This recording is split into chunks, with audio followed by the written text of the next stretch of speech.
Welcome to Turtle WoW News with Vrograg. I'm your news anchor orc, Vrograg Fishslayer, here to bring you all the server news for the week of November 21st, 2023. I am broadcasting today from the festive home of the Golden Moon Guild base, just north of Ratchet. Since Thanksgiving is right around the corner, I figured I'd enjoy a holiday meal since Golden Moon does seem to cater. There is another reason why I'm here too, but more on that later. The news today will be devoid of any top stories, as there has been no big server announcements or anything that might be considered a top story. Instead, we'll take a closer look at some of the changelog notes, honor some of Azeroth's mighty champions as of late, touch on Market Watch, and more. So let's get to it. I'm the Orc, and here's the news. For our first top story, we have an interesting note on the changelog that will affect one of the most popular classes here on Turtle WoW, Warriors. Their class trinket, gained from Blackwing Lair, known as the Life-Giving Gem, was not working as advertised. Hall of Fame bug reporter Balake made a ticket back in July, noting that Life-Giving Gem has three functions when utilized. It increases a warrior's maximum health, heals the warrior, and increases the health of the warrior. The lattermost function was not happening, meaning a low-health warrior who popped the trinket in an emergency would have to wait for the trinket's passive healing to kick in rather than getting an instant bump of health before the passive healing took over. Though this is not the most groundbreaking difference for warriors, the inaccuracy was observed in all servers that use V-Mango's core, not just Turtle WoW, where Balake also made a pull request. It is nice to see the community members' efforts helping more than just the Turtle WoW server. And now, all private servers that use V-Mango's core will have this inaccuracy corrected. Kudos to you, Balake. Thanks for your continuing contributions. A perennial favorite of the show is to cover the lingering issues with the new, or perhaps more accurate to say, old new abilities given to holy priests through the Proclaim Champion spell.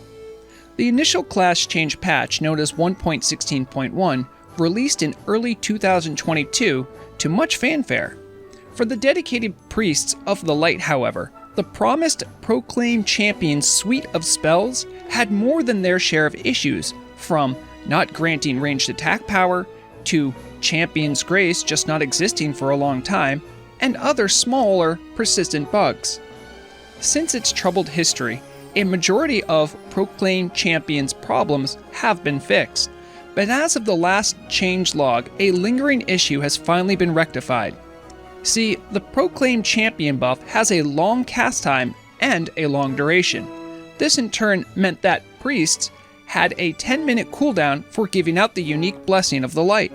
However, if the target of the champion buff changed instance, it would vanish, meaning the priest and their champion were locked out. This in turn meant waiting and making the target stand still once more, long enough to cast Proclaim Champion once again.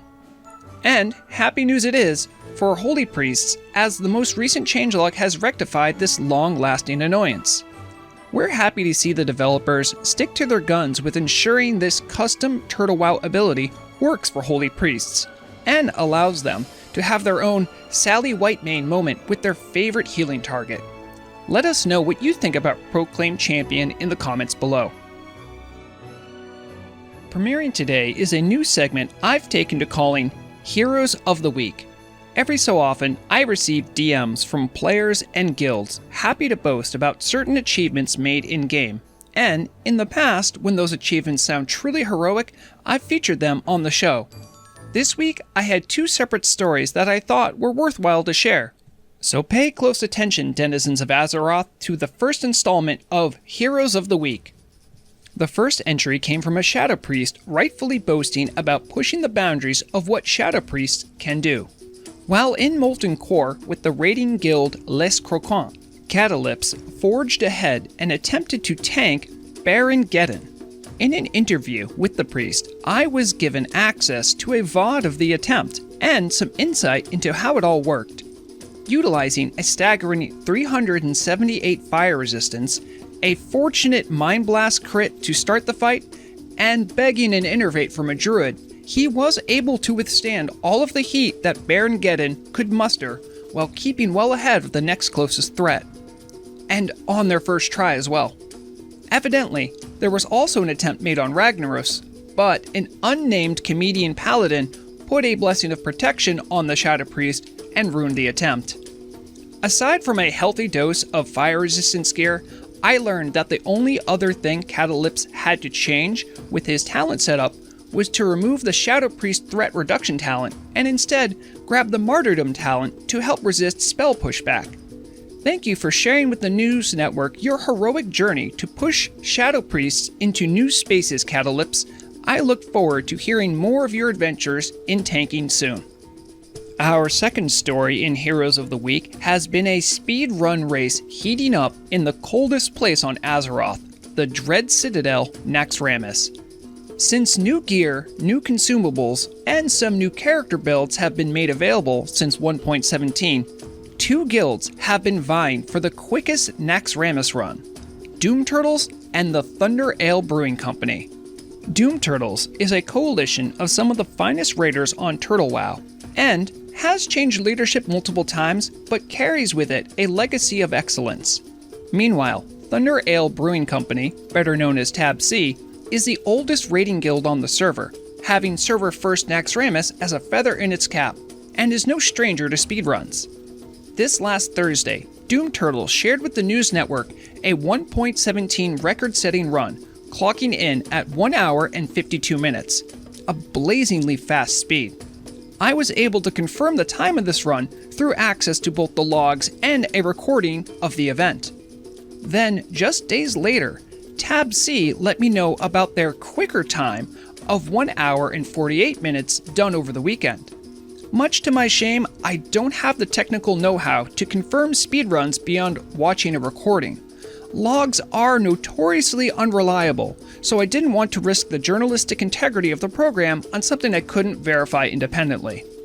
So who is truly the fastest raid team on the server for 1.17? My contacts from both raid teams seem eager to continue improving their time and providing more readily authenticated proof of their speedruns. The race is on. Who do you think will claim the current patch speedrun title for Naxxramas? The Tab C Dynasty or the plucky Doom Turtle Coalition? Regardless of who ends up on top, these teams are displaying excellence in raid execution and coordination, pushing Naxxramas to its limits. They all deserve to be Heroes of the Week. Alright, that's enough about heroes. Sometimes you want to know about the scoundrels making all the gold. Let's head over to check out the auction house with Market Watch. Welcome to Market Watch, Turtle WoW's premier auction house analysis by an orc who likes to pretend he's a stockbroker. All the numbers we use are provided and powered by WoWauctions.net. Make sure to visit our partner in data to do your own investment due diligence. Now to the stocks. Arcane crystals dipped down by 2 gold recently. The mining rarity is starting to plateau, meaning the market volatility of the previous months might have finally died down.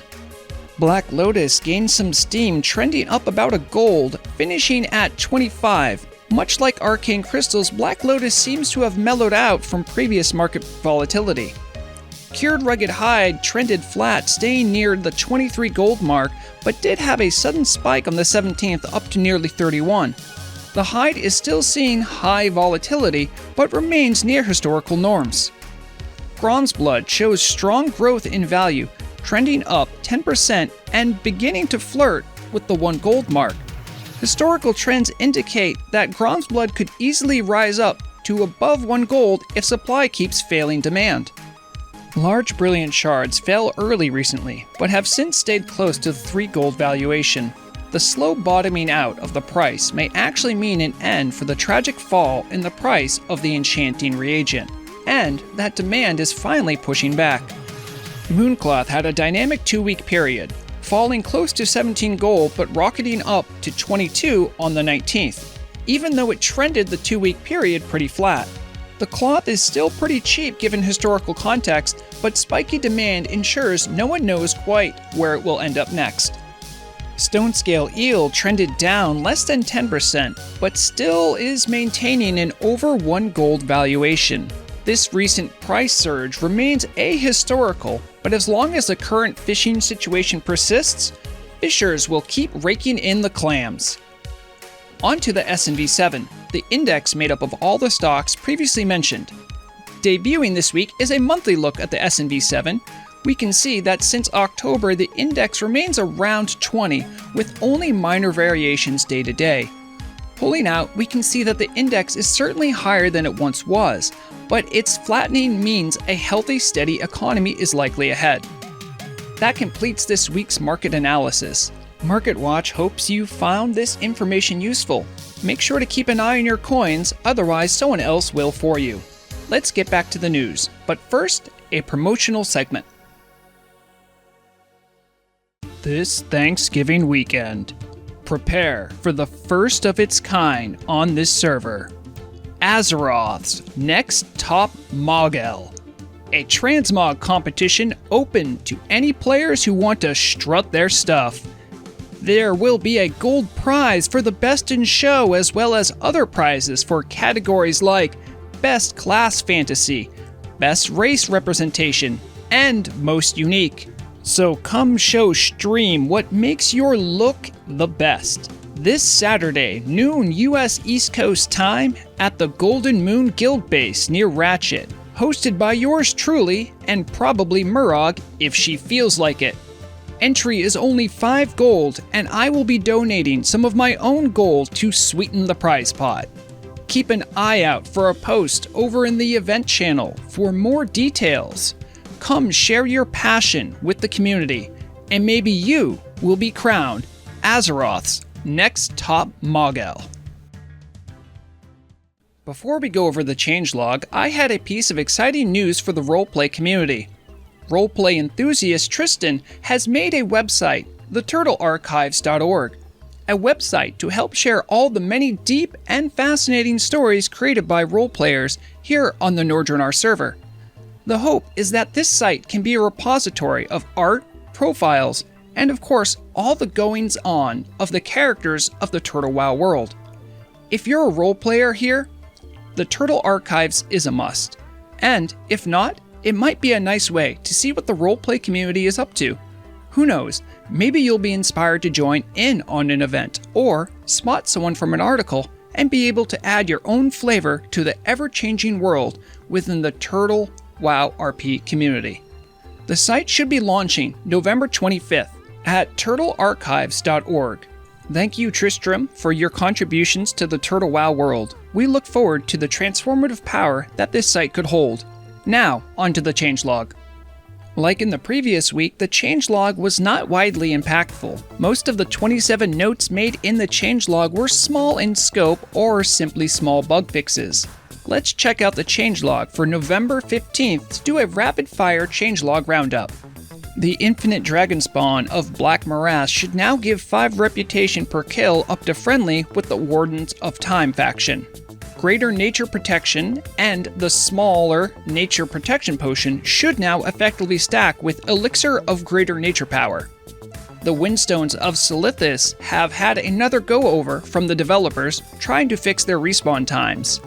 Mages should now be able to see their talent points spent when utilizing the Goblin Brainwashing device. Horde characters can once again pick up the quest Crawling for Meat, which is required to be able to visit the custom Turtle WoW zone known as Ice Point Rock. On the Telebim server, the quests for the 0.5 dungeon tier set should be available once again after having been erroneously removed.